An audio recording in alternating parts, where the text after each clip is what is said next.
I wanted to take a minute today at the beginning of the podcast and say thank you to our sponsor, Huber Engineered Woods. Huber has actually been a sponsor of the podcast since 2020 when we decided to start this little endeavor. Without our sponsors, this content is probably not something that happens. But I think the best part about having Huber as a partner on this is it's an incredibly authentic alignment. Peter, Steve, and I all use Huber Woods. I've been using Advantech Subfloor for coming on probably 21 years now.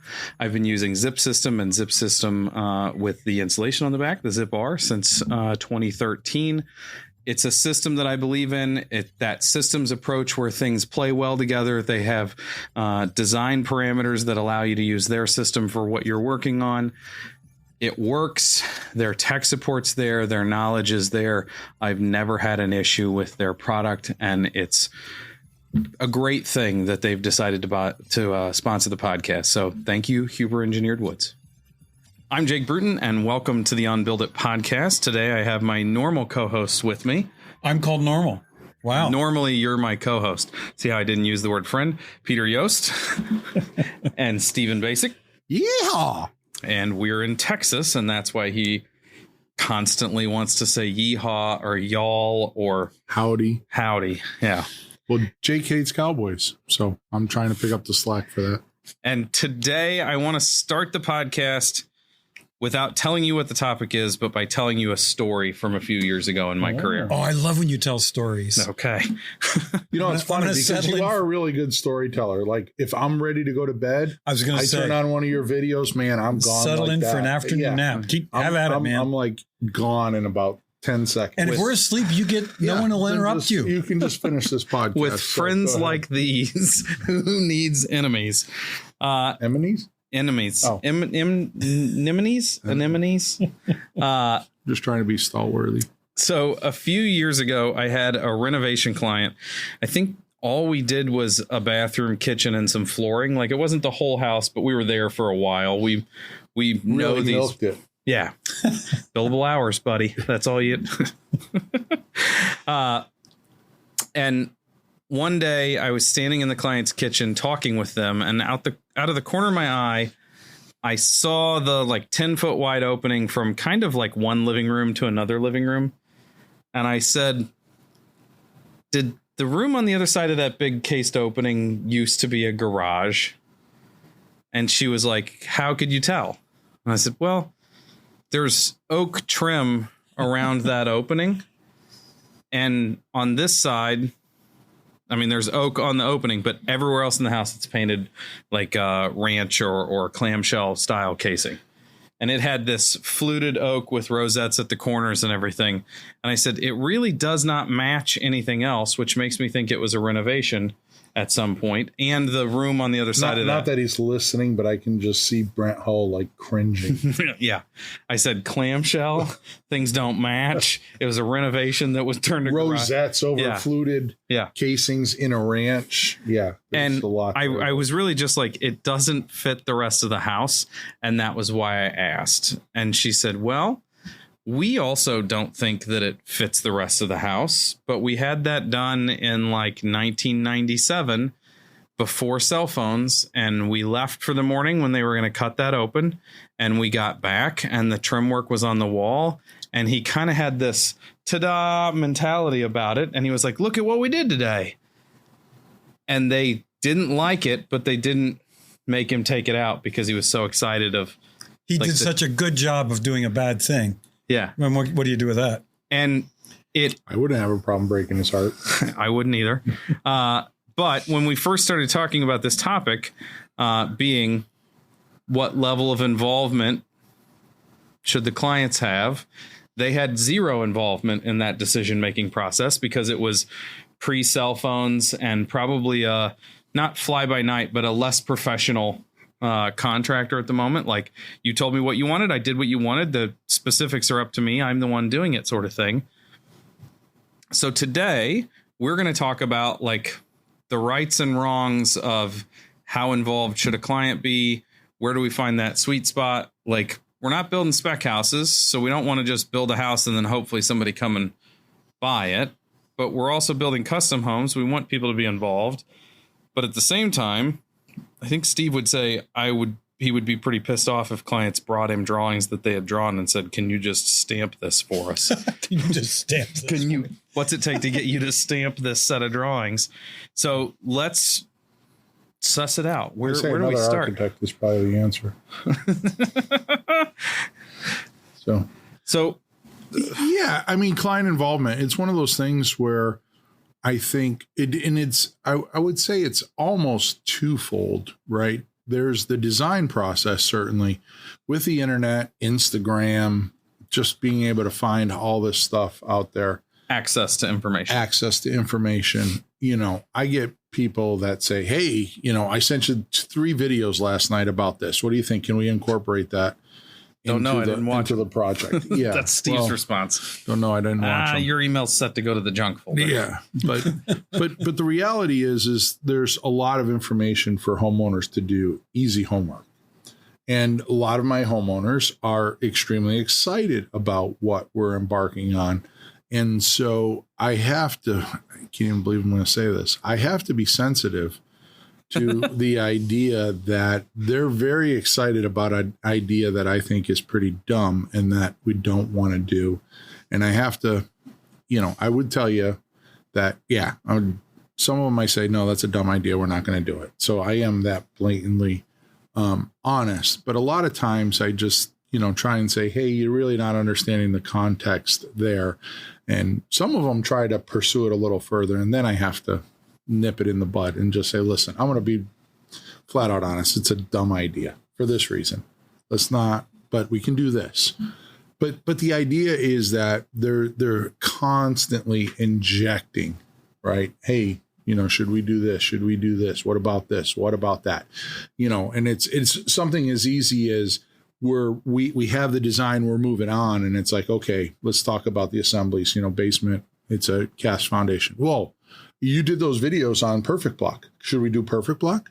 What about ICF, just regular ICF? Shouldn't we do that? Well, what about superior walls? I saw you did a video on that." Well, all of those have different reasons for why we did those. We could potentially bring this one or that one into your project, but some of them, it's, we get beat up on ICF all the time. "Oh, you should just do ICF." I've priced it out on projects. We usually can't get it under 2X for a cast wall. It's hard. Granted, we have some insulation value there. So, but even if you add a framed wall and insulation, it's hard, very hard to compete with that number. But they're constantly injecting. And if they just said, "Hey, Steve, we hired you, we trust you because of what you do," and some clients do that, it's a far more streamlined process. And it literally would knock probably 4 to 6 weeks. Like, it's a substantial amount of time going back and forth because the homeowners it's rarely that they're fully convinced, right? It's like, "Hey, should we do ICF?" And it's like, "Well, we can if you want." "Well, okay, well, let me think about it." And then that think about it means 2 weeks. And then we're meeting and they still haven't really decided. And it's, we have a project now and we went from a cast foundation to superior wall to ICF. And then yesterday I got a text saying, "Hey, what about if we carried the ICF up through the first above grade?" And it's like, it's fine, but understand that, when you make a change, when we just have the first floor plan and the basement floor plan, and we say we're going to change from a 10-inch foundation to a 13 or 14-inch ICF. Okay, that's a 4-hour change. But when I have framing plans, elevations, building sections, and you say, let's make that change, I'm not changing 2 images, I'm changing 14 images or 16 images. That's a substantial amount of work because that 2 or 4 hours is now multiplied by 14. And that's a substantial change. I mean, some of it can go a little quicker, but it's just not, it's not an easy couple clicks where there's some AutoCAD fairy where I say, "Hey, change this to that." And it just happens. It's not like that. And so that's in the design phase. Then you move on to construction and I get a lot of homeowners, and not all of them, but I do get a lot that just wait. Before we go on to construction, I want to talk more about design. Go ahead. Is that okay? Yeah, I will concur for this moment. Okay. You're going to cede your time? I'm going to, yeah. So one of the things that I multiple times ran into that I found a good way to deal with when we first meet with clients and they don't have an architect yet, and we're going to make a recommendation to work with whatever architect that we think is appropriate. One of the first things that I say is, don't draw anything. The architect is going to be more experienced at this than you. They're going to listen to your needs. If you draw something, it will be your baby, and you won't want to give up on it, even if it sucks.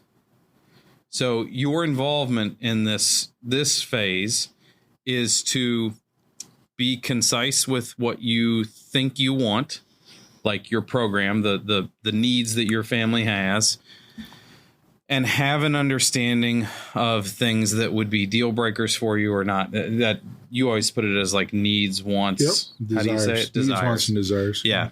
For you to have that in mind, but not the shape of the house, not the room layout of the house.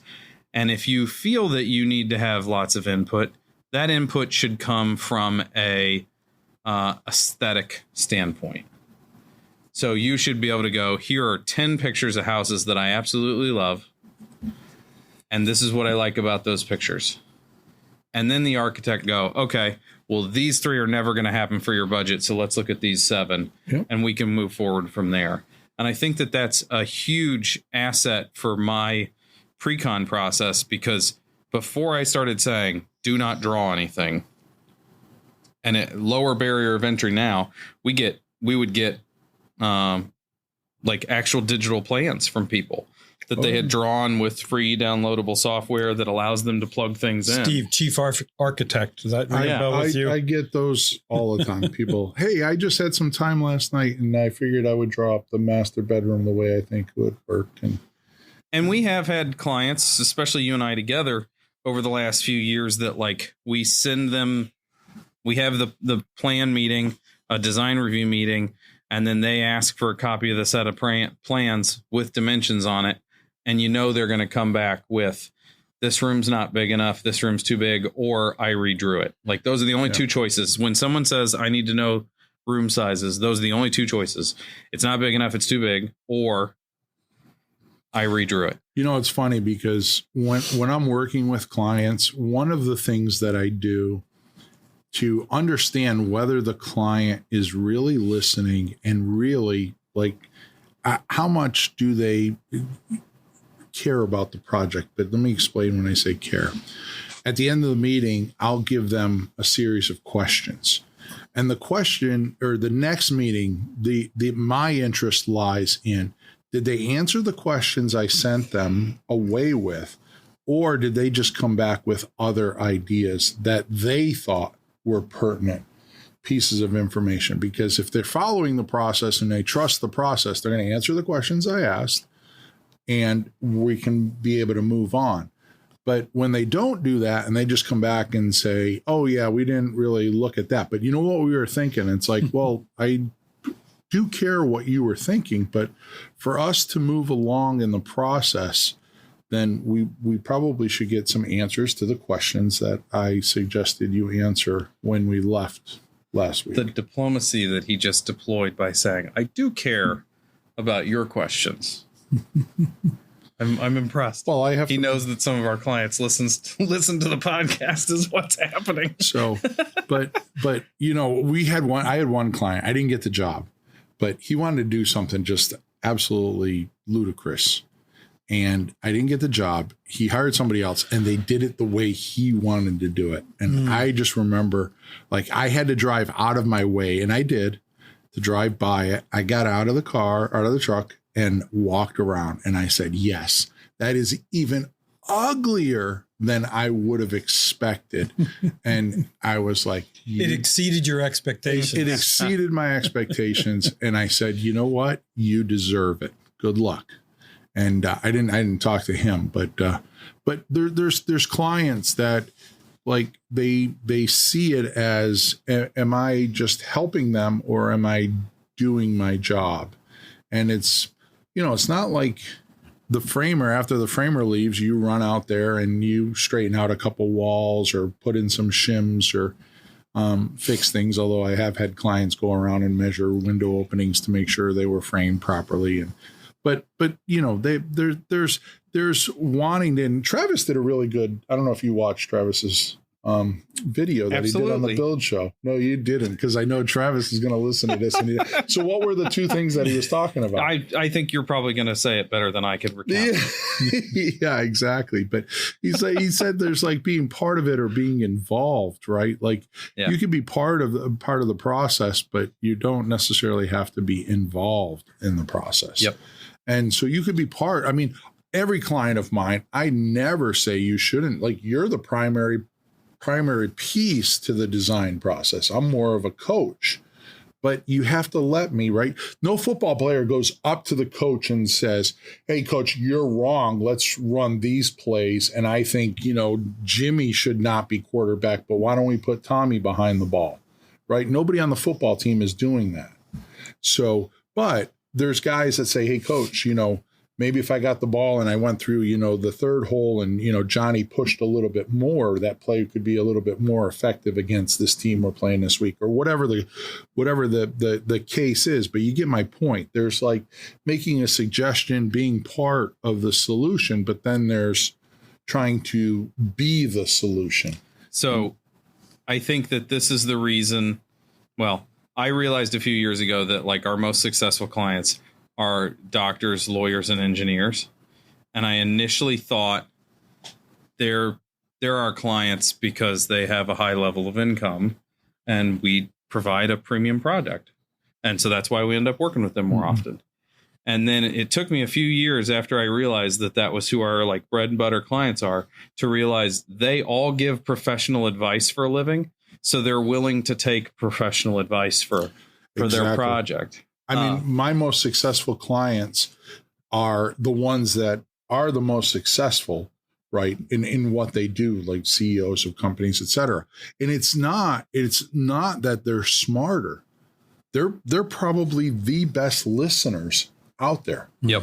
Right. And I have one client in my mind that he was the CEO of an international wealth company that's like one of the top. It was an extremely crazy position that this guy had. And working with him, I challenged him one time to a concept. And he was very polite and said, okay, let me hear your point. And when I made my case, he said, yeah, he goes, I never really thought of it that way, but I tend to want to agree with you. And through the whole project, after that moment, it was, well, I think we should do this, but you know what? Why don't you get Steve's opinion and just get him to sign off on that, and then we'll move on it. But it made me realize that the reason this guy became the CEO of an international wealth company is, yeah, he's smart, but he put the right people in the right place to do the job that allowed him to do his job very, very well. Right.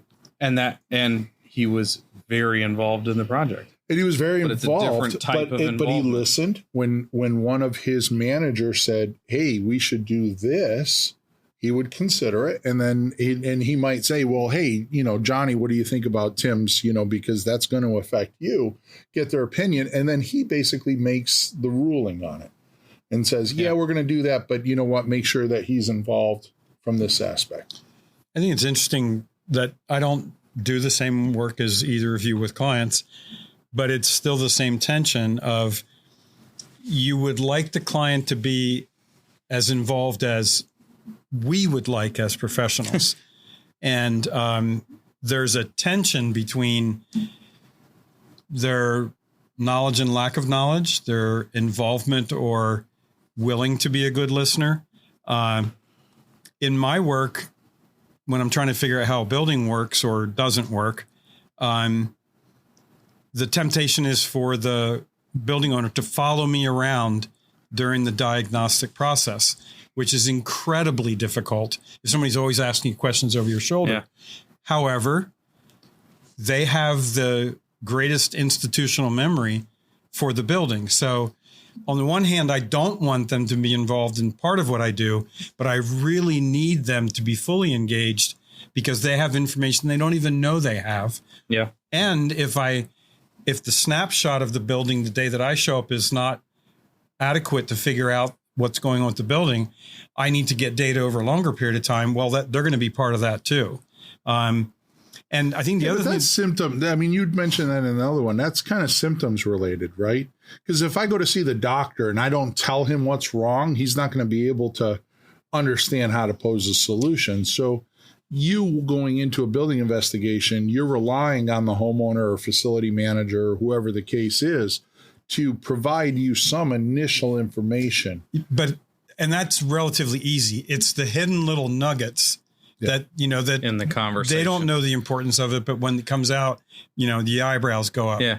This mold over here reminds me of the mold that we had over here last year. Exactly. Well, how come we didn't talk about the mold we had over there last year? But the second difficulty I think we're dealing with is more of a modern phenomenon, which is it's not uncommon for me to work with, motivated and educated individuals who within 2 weeks know more building science than many of the people that we work with. The person who built their house. That's not their fault. You know what I mean? Right. Yeah. So some of the scariness of this is when they are empowered by that information that other building professionals lack, we have a real problem going on. Yeah. I feel like before we move forward to the job site side of things, we should have started this podcast by saying we are not talking about a specific client. Yeah. Right. No one that I am currently working with is the people that were I'm not pointing the finger at anybody. Yeah. But I don't want to get in trouble. But on that note, I want to go back to a specific client. First and last name. And where are they located? Where are they located? Is this really, the one in Stowe, Vermont? What was his name? No, just keep fishing. Okay. Very involved clients, very well educated, really want to be involved in the process. And it got to the point where I needed to sit down with the builder and go over some very technical building details. And the client said, I'd really like to be involved in that meeting just as a fly on the wall, because I love to see that process and I'm sure I'm going to learn. And the builder and I agreed, we can't do that. She will not be able to sort of her enthusiasm and ownership in the whole process, not just the product, but the process, which was really cool to see, was going to slow us down and keep us from hashing through what we need to do. So we held the meeting without her. And to her credit, that must have been, she's paying us, right? And yet we told her, no, this is a meeting that, we're saying you're not going to be involved in. To her credit, she came out and she said, I'm really sorry I missed that. But the builder told me how incredible it was to work with you on a face-to-face basis in person and go through the really, really hard technical details that Who is probably this would have. Builder that says that? Well, I can't give you his name either. But I'm just saying that there's all this worth a shot. Tension, with the clients about we really do want them to be highly involved and invested, and it is their money and their project.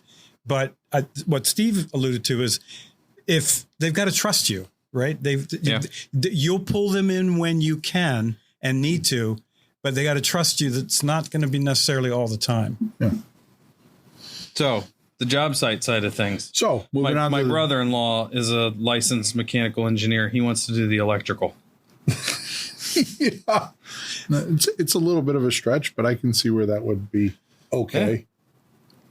Yeah. I mean, we get homeowners that are always, can we do that? Can we do this? It's not a no. It's not a blanket no. No. But it's a pretty blanket, let's talk about it, right? So the problem is there's very few pieces of construction that are not part of a larger scenario, right? Mm-hmm. If I'm talking about saying taping windows, okay, hey, all the windows are installed. I'll go around and tape them. Great. Get the siding guy's going to be here Tuesday.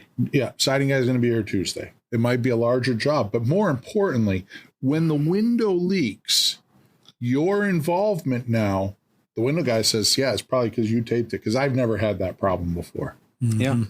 And so it could be something void your else. warranty on whatever that is If your builder's paying close attention, even. Right. And so if you say, hey, I'll do all the wiring for the smokes, I'll pull all the wire, and you do that, or I'll pull the wire in the crawl space over the weekend for the new family room, or whatever the case is, what you're doing is you're giving that contractor the ability to say, yeah, when it fails, it's on you. It's not on me, because somehow that's going to be related, because it never happens to me. Right.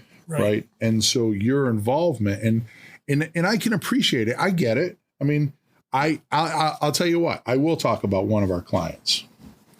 His name's Wait, what? Can you whisper it in my ear and I can approve whether or not you're going to? No, his name's You don't Steve. trust him? So it's me. Okay. So I'm the kind of client that says, okay, I get the framer over there. We frame up a big dormer and do all this. I'm going to hang the drywall. Yeah. By about week 5, my wife had the drywall guy over there. Like, I pulled up, there was no Steve, I'm going to call. There was maybe a few minor threats here and there. But I just showed up one day and the drywall guy was there. And it's like, yeah, I'm done waiting. Like, you don't have the time. And, I have had homeowners where one of them didn't take it so well, but I told them, I said, you know what? In the amount of time that it's going to take you to be involved, you should just go get a job at the 7-Eleven down the street. Take that money and pay the professional to do it. You're going to get a better job, and it'll be done in a matter of days, not weeks. So you just went from talking about a client who was a international wealth organization down to somebody who's willing to work at 7-Eleven? No, I suggested. Well, I know, but they go. Okay. But my point is they're better off not doing the work. They're better off just going to get a job, do the money. and I'll leave you with, we had this other one. This one was a homeowner wanted to GC the project, and he probably doesn't listen to this. And if he does, oh, well, I mean, I said it to him. That's life. But he wanted to GC. He told me he was going to GC the project. And we showed up at a meeting. He was late, but he gets there. His wife is there, and we're start talking about, okay, I'm going to GC the project. And I said,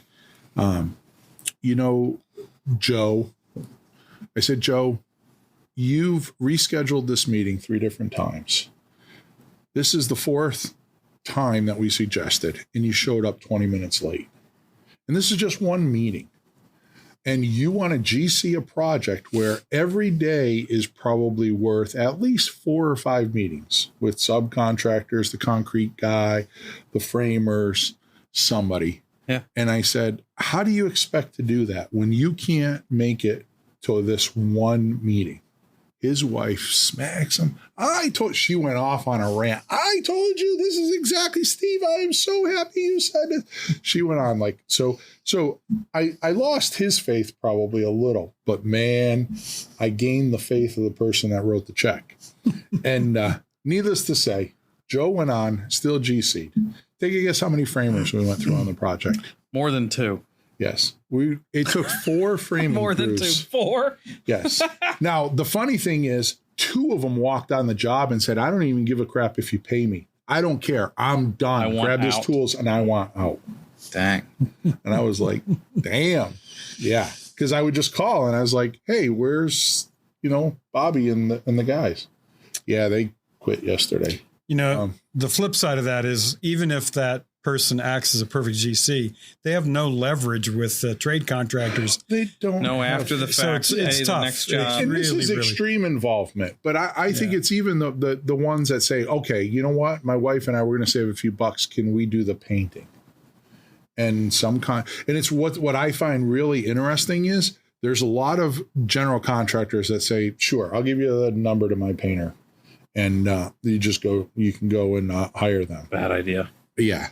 The contractors that I consider the really good contractors, they would say, yeah, we don't really allow any of our clients to be involved in the construction process. It's very few and far between. You're not a professional. If we're building a house for an electrician, yeah, you can probably do your own electrical, but you're not going to be as fast. I realize you're probably going to save money because you're not paying yourself, but your work quality is not going to be executed at the same level. You're going to cause delays in the project. Your fiddling with who's going to warranty it, no matter what you're doing. Yep. Like, it's just not the right idea most of the time. It's a challenge.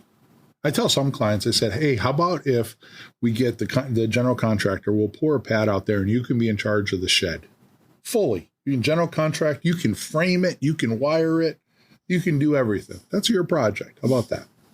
They don't like that answer. Now, from time to time, it does work. And I'm thinking of a project that you have going right now that has absolutely amazing quality bamboo cabinetry going in. Yes.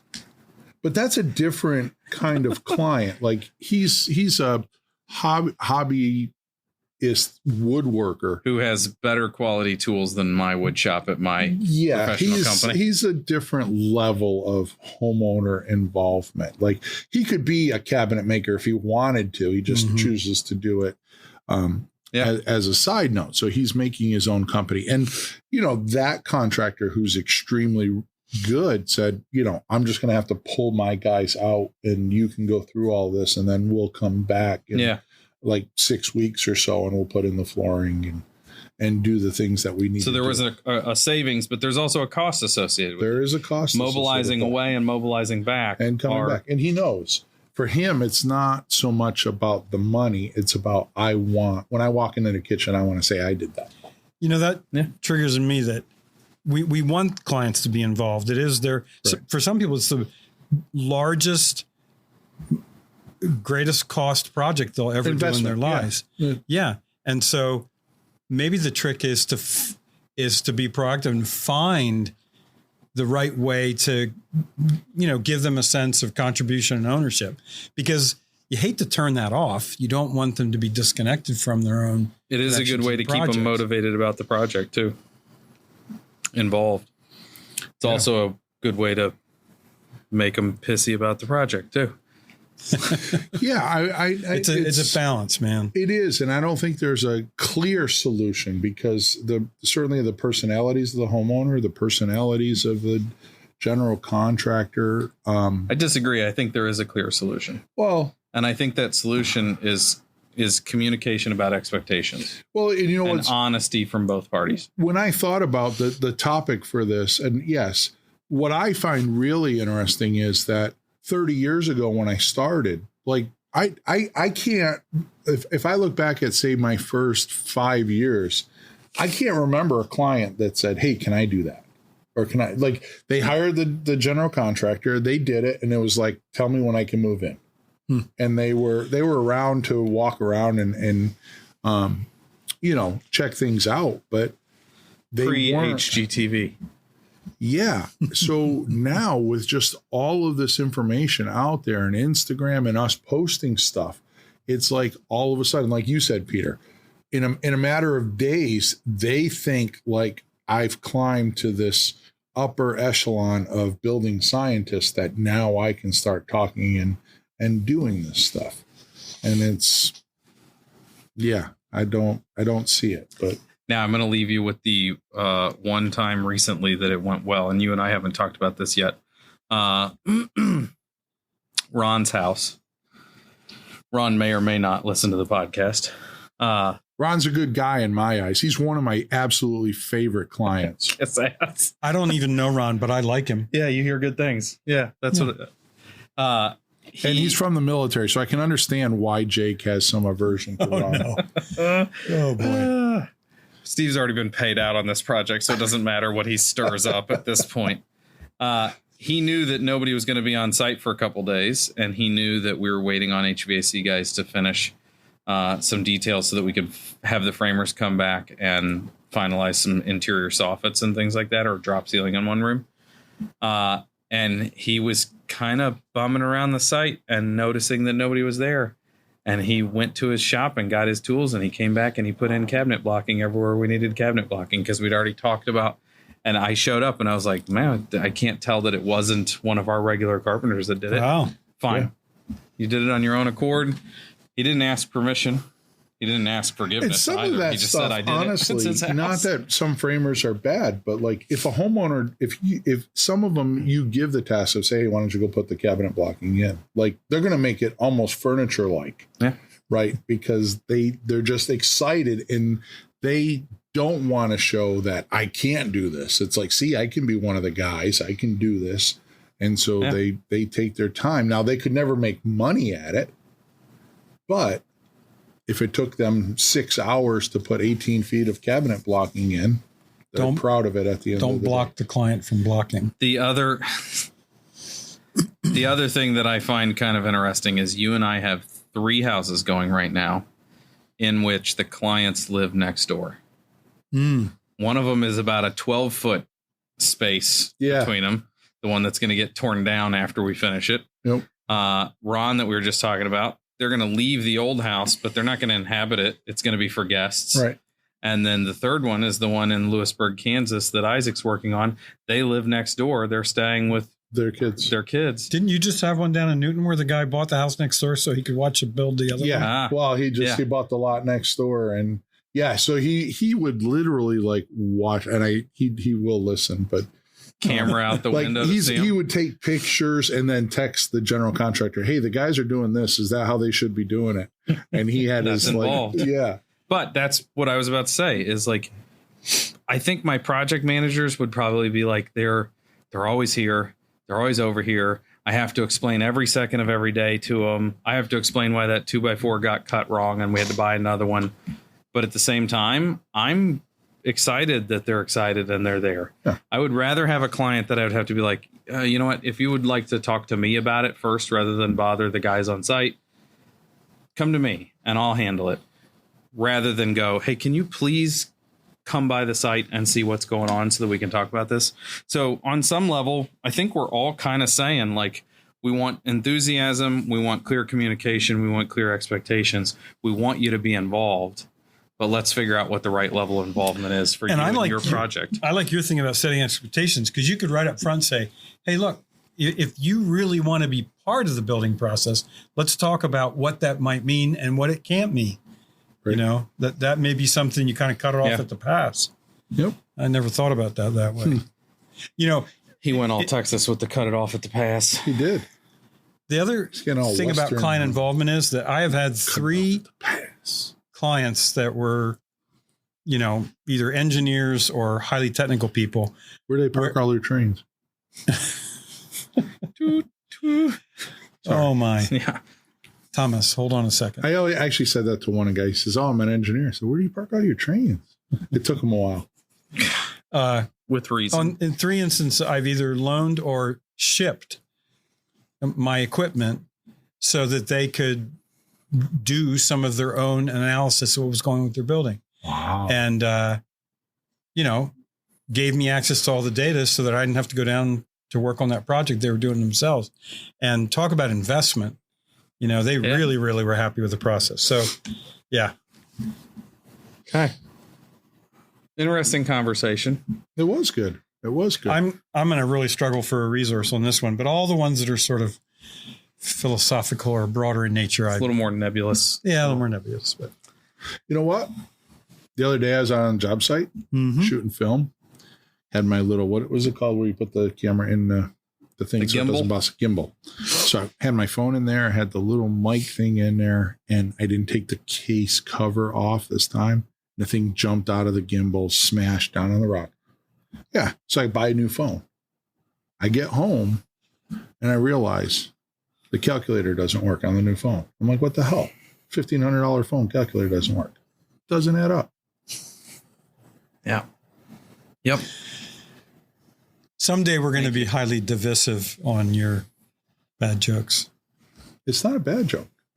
See, and it might be your opinion, but I take offense to you saying it's a bad joke. Like, you should be offended. Like, then, this is the guy. You're speaking for everybody. There's a lot of people out there. I mean, I probably have at least 10, 12,000 followers that watch this that absolutely love that joke. I can't because Peter says it's a bad joke. It's a bad joke. We're going to take a poll, questions at Unbuild It Podcast, if you want to reach out and tell us whether or not you enjoyed that specific doesn't add up joke.